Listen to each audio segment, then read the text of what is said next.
Fala pessoal, tudo bem com vocês? Agora a busca é pelo novo técnico. O Timão desiste de contratar Márcio Zanardi do São Bernardo e vocês já devem imaginar o porquê.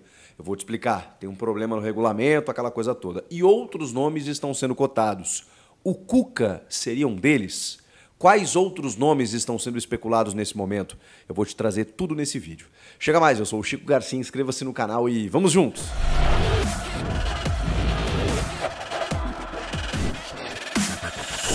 Gente, no começo da tarde eu publiquei um vídeo aqui no canal informando a demissão do Mano Menezes, que ele não seria mais o técnico do Corinthians, e na sequência o próprio Mano Menezes, na sua conta oficial no Instagram, publicou uma espécie de satisfação para o torcedor, dizendo que depois de 33 dias de trabalho, a nova diretoria optou por encerrar o trabalho, por encerrar o planejamento. Meio que se isentando, né? Dizendo que... E aí nem vou entrar no mérito, porque é óbvio que o Mano não é o principal culpado, mas eu não vou isentá-lo da responsabilidade, porque o time estava, assim, fazendo muito pouco. E a derrota para o Novo Horizontino ela foi estranha demais. Afora outros tantos resultados péssimos, escolhas equivocadas, palavras mal colocadas e tudo que acabou derrubando o Mano, apesar desse contrato ridículo do Duílio, multa absurda, enfim.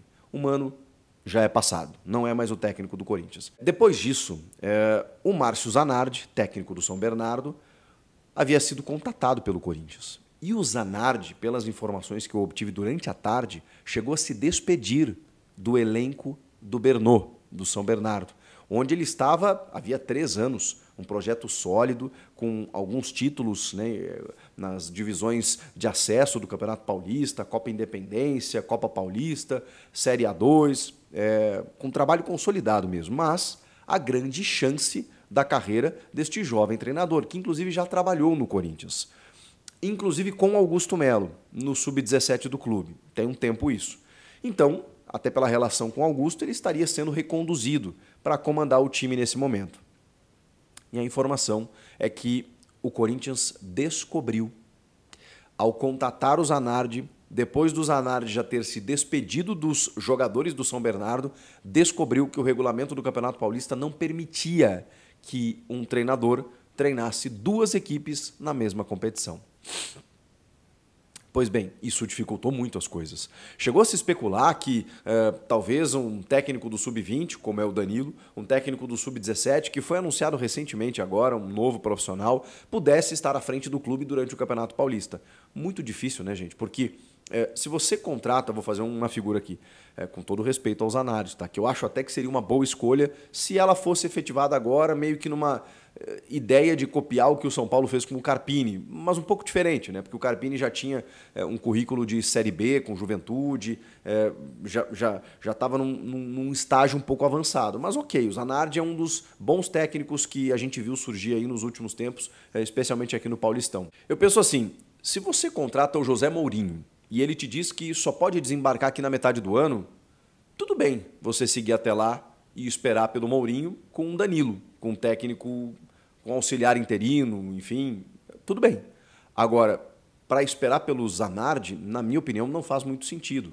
Até porque o Campeonato Paulista pode resultar em problemas para o Corinthians. Seja um rebaixamento, que eu acho muito difícil, né? Isso acho que é muito remoto, apesar do time hoje estar na zona do rebaixamento, 15º colocado na classificação geral, e isso derrubou o Mano, mas não classificar para a fase de mata. Isso já seria muito ruim por todo o investimento, por toda a expectativa, por ser o Corinthians, né? Então não dá para brincar com o Campeonato Paulista, na minha opinião. São muitos clássicos pela frente, e aí você vai ficar acumulando crise atrás de crise sem ter um treinador efetivado, porque o cara não pode comandar no Paulista.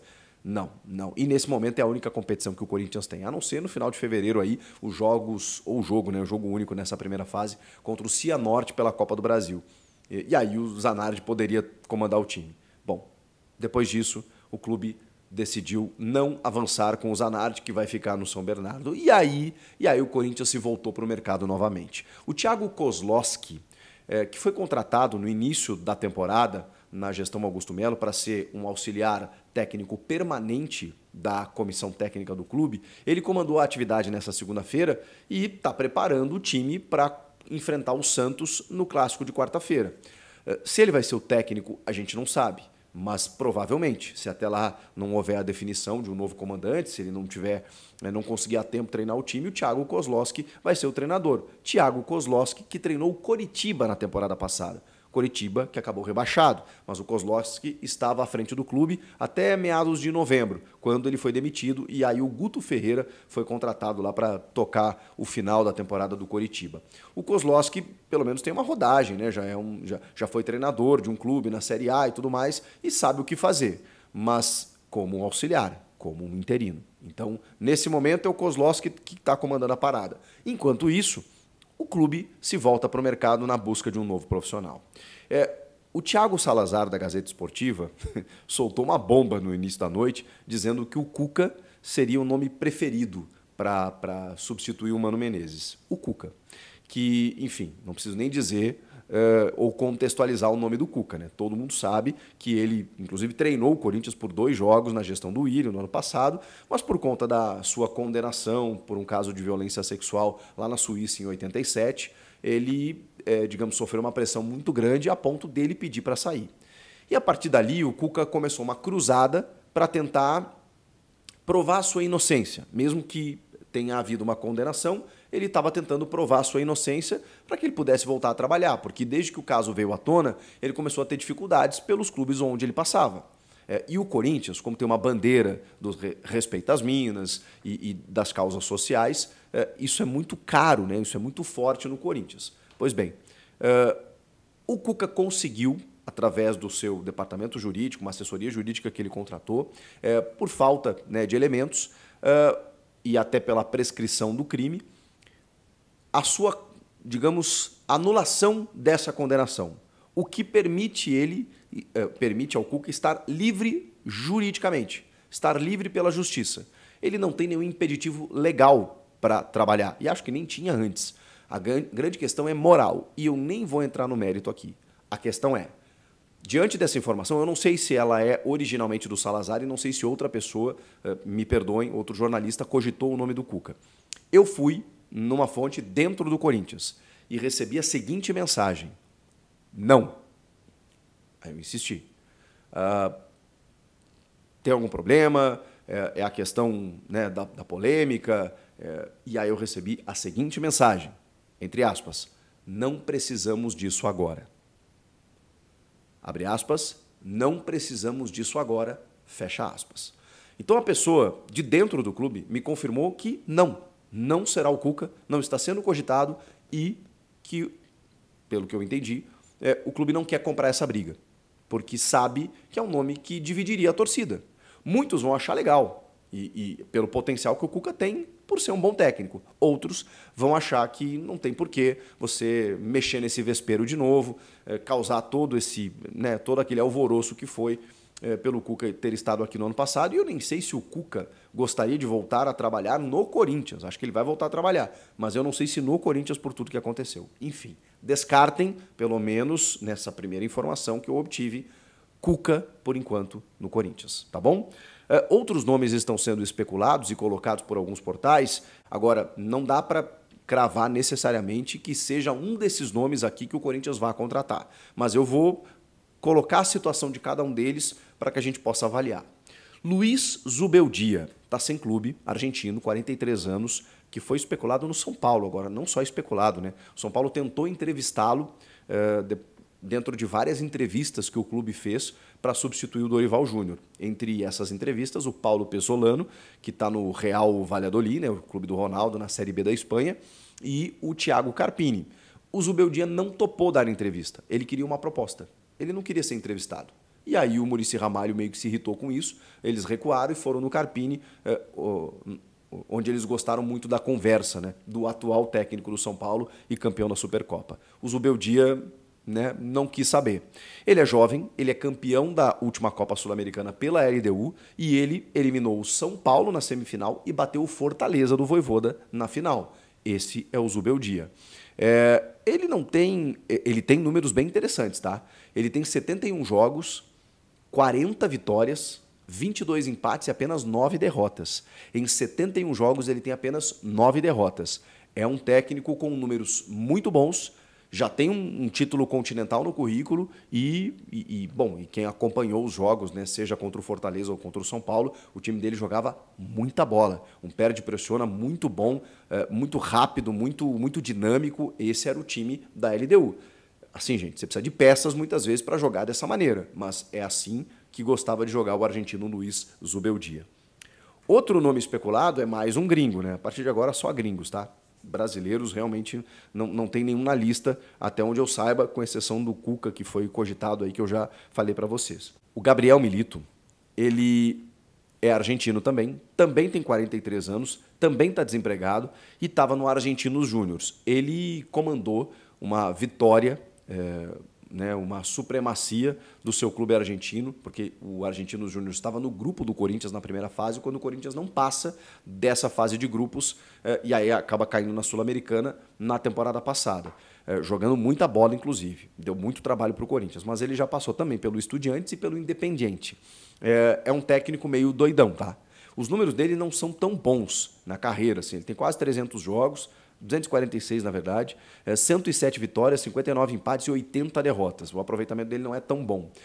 E ele é muito doido, cara. Ele é aquele técnico assim, meio epidérmico, maluquete, beira do campo, agitado, né, que vai pro confronto, que provoca jornalista em coletiva. Ele é meio doidão. Só que ele sofre com hipertensão e diabetes. E, segundo informações da imprensa argentina, ele se afastou do futebol por alguns meses e tem o desejo de voltar apenas na metade do ano. Não sei se uma proposta o sensibilizaria a antecipar esse projeto e se ele, enfim, interromperia esse período de descanso e de repouso que ele está tendo até a metade do ano. Martim Anselmi. O Martim Anselmi, ele foi muito tempo auxiliar de Miguel Ángel Ramírez no Independiente del Valle, que foi destaque aqui no futebol sul-americano, especialmente contra clubes brasileiros, né? O Del Valle, num processo, né, que veio desde a base, um modelo de negócio dentro do Equador, né, de repatriar jogadores, né, e de garimpar jogadores e formar jogadores. O Del Valle foi uma grande surpresa nos últimos anos. O Anselmi estava juntamente do Miguel Ángel Ramírez. Quando o Miguel Ángel Ramírez começou a se aventurar por outros mercados, foi treinar o Internacional, não deu certo, foi para o futebol dos Estados Unidos, o Anselmi assumiu o profissional como técnico mesmo do Del Valle. Depois, ele foi para onde ele está, no Cruz Azul. Pelas informações da imprensa, o salário dele é baixo para os padrões brasileiros, né? Ele ganha cerca de R$200 mil, 40 mil dólares. É muito abaixo do que a gente consegue pagar aqui. Dá para tirar o cara de lá? Ele tem 38 anos. É jovem, ainda está no começo da carreira, não tem títulos expressivos, mas é um técnico em que as suas equipes jogam um futebol interessante, até pela escola que ele teve no Independiente del Valle. Vale a pena apostar num gringo assim? E para fechar, Antônio Oliveira. Esse a gente conhece mais pelas passagens aqui por Cuiabá, onde ele está, Atlético Paranaense, próprio Coritiba por alguns jogos, depois ele foi e voltou para o Cuiabá. A última temporada ele deixou o Cuiabá na 12ª colocação, meio de tabela, fez alguns bons jogos, né, pelo Cuiabá, é muito querido em Cuiabá e tem uma multa de R$5 milhões. Conhece o futebol brasileiro, é um português que também gosta do confronto, né, nas entrevistas, né, e sei lá, será que poderia ser uma solução? Pelo menos é um gringo que está aqui, que conhece o futebol brasileiro e a adaptação seria muito mais fácil. Agora, dentre todos esses nomes aqui, gente, é muito difícil. Porque, assim, todos eles tratam-se de treinadores que vão chegar em meio a uma temporada e ter que apresentar soluções de forma muito rápida e no meio de uma crise. Então, assim, qualquer nome aqui seria muito difícil para o cara chegar e já ter que dar uma resposta. Eu confesso para vocês que eu tenho dificuldade. Eu acho que o Antônio Oliveira talvez fosse uma aposta interessante, mas ele está empregado. O Martim Anselmi também está empregado. O Milito e o Zubeldia estão sem clube. Qual a opção de vocês? Entre eles ou algum outro? Comentem aqui. E inscreva-se no canal. Eu volto a qualquer momento com novidades sobre esse assunto. Deixa o like no vídeo. Eu volto na próxima. Tchau!